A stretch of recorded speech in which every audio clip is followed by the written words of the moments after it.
Mi intención hoy acá, en los próximos 20 minutos, es, partiendo de cifras de algunas encuestas que hemos tenido oportunidad de hacer en Consultores 21, detenerme no tanto en los números, puntualmente hablando, sino en una manera de leer esos números. Y voy a hacer entonces énfasis principalmente en el tema de las proporciones y del mensaje que puede estar detrás de esas proporciones. Y la premisa de partida que quiero utilizar es que no es sensato esperar que el resultado de la ecuación cambie si los componentes de la ecuación no cambian. Esto suena muy razonable, pero si nosotros revisamos la historia de los últimos 11 años en Venezuela, ha habido mucha gente esperanzada en que el resultado sea diferente, pero sin darse cuenta que los elementos de la ecuación siguen siendo los mismos. Y lo que no tiene sentido es esperar que los resultados cambien si los elementos de la ecuación no se modifican. Y acá el tema de cambiar los elementos de la ecuación lo vinculo con el tema de cómo interpretar la realidad que tenemos enfrente.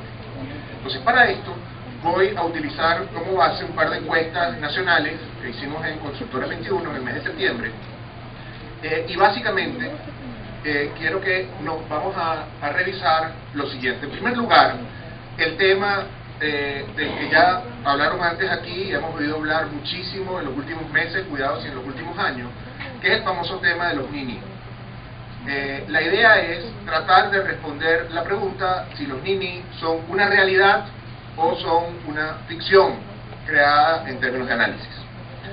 Lo segundo es revisar desde el punto de vista del debate público dónde tiene más sentido poner el acento de la discusión.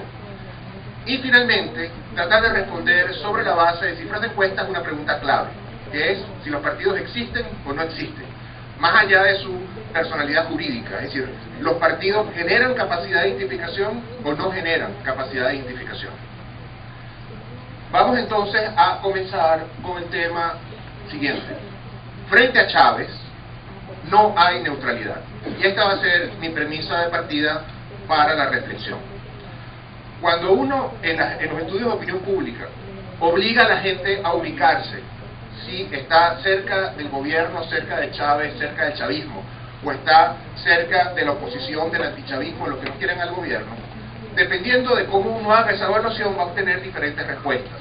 Por ejemplo, lo que tenemos aquí es el resultado de hacer una pregunta en la cual, en la línea roja, esta que vemos aquí en el tiempo, están sumados los que confían incondicionalmente en Chávez y los que confían en Chávez pero con alguna restricción. Y en la línea azul lo mismo para la oposición. Y en las columnas grises, que están abajo, los que dicen, no, la verdad que yo en Chávez no confío, la verdad que en la oposición tampoco confío. Que es una manera de leer ese tema de los ninis. Ahora, ¿qué ocurre? Fíjense que en esta manera de leerlo, cerca del 80% de los venezolanos, 8 de cada 10, son capaces de declarar confianza o en Chávez o en la oposición en alguno de estos grados. Ahora, ¿qué pasa si en vez de preguntarlo de esta manera uno lo pregunta con una pregunta que tenga solo 3 opciones? ¿Usted se siente chavista? ¿Usted se siente antichavista? ¿O usted se siente neutral? Lo que va a ocurrir en esa formulación es que seguramente poco más de la mitad de los venezolanos digan, no, yo me siento neutral. Ahora, la pregunta clave aquí es, ¿eso significa realmente neutralidad? ¿O significa, si me obligas a escoger, no me comprometo con los extremos? En la práctica, lo que hemos encontrado es que frente a Chávez, esa supuesta neutralidad del 20% que veíamos en la lámina anterior, o del 50 y pico por ciento, si hago la pregunta con 3 opciones, no existe. Cuando uno le pregunta a los venezolanos si el país que Chávez quiere se parece o no al país que tú quieres, resulta que solamente el 3%, aproximándolo hacia arriba, de los venezolanos no son capaces de asumir postura frente a eso. Y esto necesariamente nos lleva a hacernos la pregunta, que es, si los ninis fueran realmente gente neutral, aquí deberíamos tener una porción gigantesca de gente que dice, yo la verdad que no sé si el país que Chávez quiere se parece al país que yo quiero. Y eso no está ocurriendo. Entonces, una cosa a la que hemos llegado revisando investigación de opinión pública es que al final los ninis son una creación a efectos analíticos que van a depender en volumen dependiendo del tipo de pregunta que se haga. Pero esa no es la discusión importante. La discusión importante o el punto de partida importante es la evidencia de que frente a Chávez no hay neutralidad. Evidencia número 1. Evidencia número 2.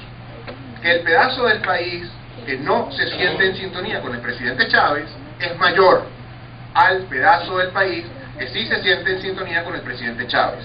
Lo cual nos lleva a una observación muy importante, que desde hace ya algún tiempo para acá, el presidente Chávez ya no es mayoría en el país, pero es dueño de la minoría más grande.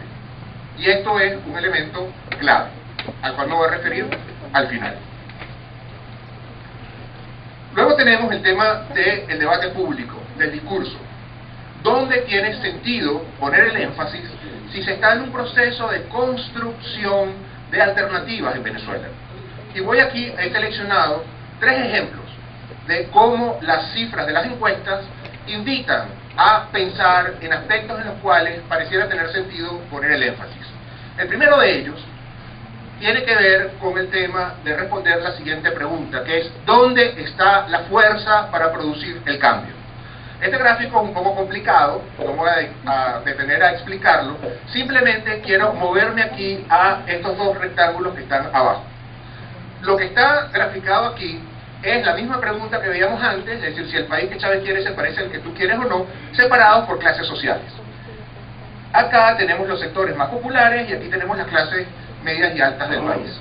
En la práctica, por cada venezolano de clases medias y altas que dice el país que Chávez quiere no se parece al país que yo quiero, hay alrededor de 4 venezolanos de los sectores populares que piensan exactamente lo mismo.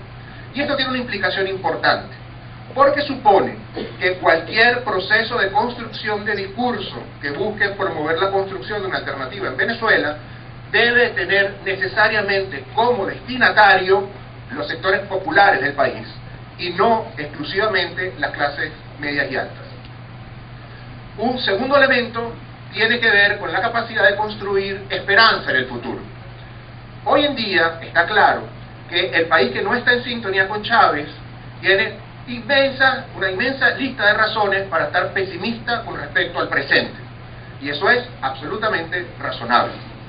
Sin embargo, lo que está ocurriendo es que ese país que no está en sintonía con Chávez también está profundamente pesimista con respecto al futuro.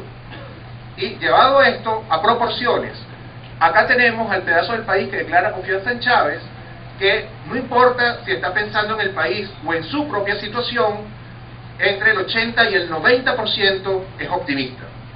Acá tenemos al país que confía en la oposición o a esa fracción de los que desconfían en ambos, que son muy poco optimistas con respecto al futuro. Cualquier proceso de construcción de cambio en Venezuela supone que pueda construirse la idea de que el futuro puede ser mejor que el presente y que el pasado. Hasta ahora está claro para el país que no está con Chávez que el futuro no es bueno, pero no está claro que es posible tener un futuro mejor que el presente que se está viviendo. Otro aspecto interesante tiene que ver con dónde poner el acento, ponerlo en el país o ponerlo en la persona. Y aquí recurro a este ejemplo. Esto es una serie histórica que tiene como 20 años más o menos de historia venezolana.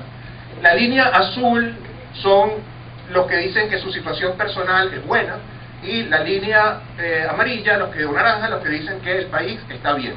Y esta línea punteada aquí es cuando el presidente Chávez entró al gobierno. Es evidente que la situación del país después de Chávez es bastante mejor que la situación del país antes de Chávez.